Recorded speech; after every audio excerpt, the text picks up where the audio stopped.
Amma naannolee diida'aa keessaa yoo tokko ganda Jeenaa Hulul jedhamu daran waraanni uummanni immoo uummata miidiyaa uummata waan achitti ukkaamsanii akka fedhan godhaa jiranii achirra gaddeemee magaalaan Saddiiqaa dararaa akkasuma magaalaan Sibee magaalaan Xiichoo magaalaan Gobeessa dabalatee Xareetaa dabalatee shiraan dararamaa jira. Tokkoffaa magaalaa dhufuu hin danda'u. Namni isaan argu hin jiru achumatti booyanii achumatti awwaalatanii jechuudha. Fakkeenyaaf roobee inni maal ta'uu yaaduu qabna akka ilmaan Oromoo. Kanaaf immoo nu barreessaa yaada keessan fuunee yaadni yaadarra ciccimaa isin keessa jiraadhu magaalaa bahuu hin danda'u. Akkaataa baabuura itti daakkatu hin qabu. Uummanni dararaa biyyi nagaa jedhee murteessuun waan barbaade godhachuu dadhabee jira. Akkasuma immoo Hindaato Sibee Xiichoon weeraramtee jirti. Kana fakkeenya isinii fudhee naannoo guutuu waan akka waabee mancituu dabalatee shirkaan Gobeessaaf Xareetaa kunniin weerara hamaa keessa jiru. Kanaafuu warri Chaayinaa kana badamaan nu hordofaa oduu koomantii yeroo ammaa kana qabsoon garam deemaa jira. Ganda gandatti galaa jira. Qabsoon yeroo ammaa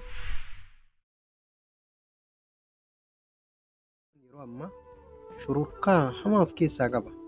Kan uummanni Oromoo immoo ni beeka. Naannoo Harargee irratti gandaan wal qooduu eegalanii achuma Harargee keessatti wal jedhanii akkasuma Arsii keessatti Arsii jedhanii hedduu wal xaxatu jira. Naannoo kam keessattuu galee jira qabsoon kun. Qabsoon yeroo ammaa Oromoo laaffatee laamsha'u irraa kan ammoo kan cimsee ofirraa deebisuu qabu uummata Oromooti. Uummanni Oromoo kana barbaachisaa waliigaltee isa barbaachisaa jechuudha. Malee gandaan walirratti duuleef hin jiru jechuudha. Qabsoon Oromoo baay'ee du'a. Namni kamiinuu ana beeka. Isa beeka. Kan ammoo gurratti isin galuu qaba yeroo kamuu. Wal tuffachuu yeroo baay'ee Oromoo keessa jiru wal tuffachuu. Wal tuffachuu kan ammoo yoo dhiisne malee wanni Oromoon asiin Abiyyi hin qeequ asiin Jawaar hin qeequ miti. Wanti nu barbaannu asiin wanti nu barbaannu mootummaa Abiyyi hin ta'e Marroo ta'e Jawaar hin ta'e mootummaa Oromoon mootummaa dhugaa barbaaddi. Mootummaa abbootii qotee bulaa kennaan nagaan bahee galu magaalaa waa bitatee galu. Amma fakkeenyaaf naannoo rakkoo gurguddatu jira. Rakkoon gurguddaan dhufe waraanni irra taa'e kan bosona jiru uummata fixa halkan fixa kan ammoo mootummaadha guyyaa isin xorassaas itti dhukaasaa jira. Amma naannolee diida'aa keessaa yoo tokko ganda Jeenaa Hulul jedhamu aanaa roobee jalatti argamu daran waraanni uummanni immoo uummata miidiyaa qabu miti. Uummanni uummata waan achitti ukkaamsanii akka fedhan godhaa jiranidha. Tokko sani achirra gaddeemee magaalaan Saddiiqaa dararaa hamaa keessa jirti. Uummanni achitti dhumuu jira. Akkasuma magaalaan Sibee magaalaan Xiichoo magaalaan Keellaa kanneen irratti Gobeessa dabalatee Xareetaa dabalatee shirkaa fi diida'aan kana jiru haalaan dararamaa jira. Tokkoffaa magaalaa dhufuu hin danda'u. Lammaffaa ammoo abbaan fedha du'e namni isaan argu hin jiru achumatti booyanii achumatti awwaalatanii jechuudha. Fakkeenyaaf roobee diidaa keessatti kuni waan ragas qabu waan uummata achitti seenanii situ aba'uu deeggara jedhanii mootummaa warri immoo bosonaa immoo isintu mootummaa deeggaree mootummaa uummata reebaa jiran. Kanaaf immoo uummanni maal ta'uu qaba jennee yaaduu qabna akka ilmaan Oromoo. Kanaaf immoo miidiyaan naannoo roobee miidiyaa yoo dhabde dhabdus warri biyya garaagaraa keessa jiraatan miidiyaa uummata keessanii amma na tuffachuu dandeettanii na deeggaruu dandeettan rakkoo miti. Yeroo uummata kiyyaaf bakka jibbamuus jaaladhus jechuudha. Kanaaf immoo keessattuu uummanni naannoo Saddiiqaa Jeenaa fi akkasuma Keellaa naannolee garaagaraa kanatti rakkataa jalatti namni warri keessa rakkataa jiru koomantii jalatti nu barreessaa yaada keessan fuunee yaadni yaadarra ciccimaa isiniif. Naannoo nama isinitti himu kuni naannoo gammoojjii keessatti ilmi namaa quban qabu bosona gala marti isaa waraanni mootummaa bosona gala bosonarraa walitti dhufa ganda yookaan ibiddatti qabanii jechuudha. Amma fakkeenyaaf gammoojjii keessa Gaalee Booqaa jedhamti. Gaalee Booqaa manniin uummataa irraa calqoodha. Miidiyaan isa kana waan ta'eef uummanni naannoo sanii dirmatee odoo anam kaase naannoon birallee akkasumatti itti fufaa jechuudha. Naannoon shirka dararaa guddaa keessa jirtu ni beekama.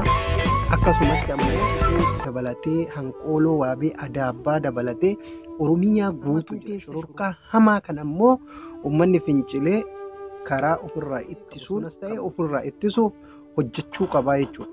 Kan ammoo nullee cimsinee irratti ammoo warri miidiyaa kennaa agartan nu faana jiraadhaa oduu waan agartan nu dabarsa waan naannoo keessanitti dalagamu kana waan ta'eef cimtanii.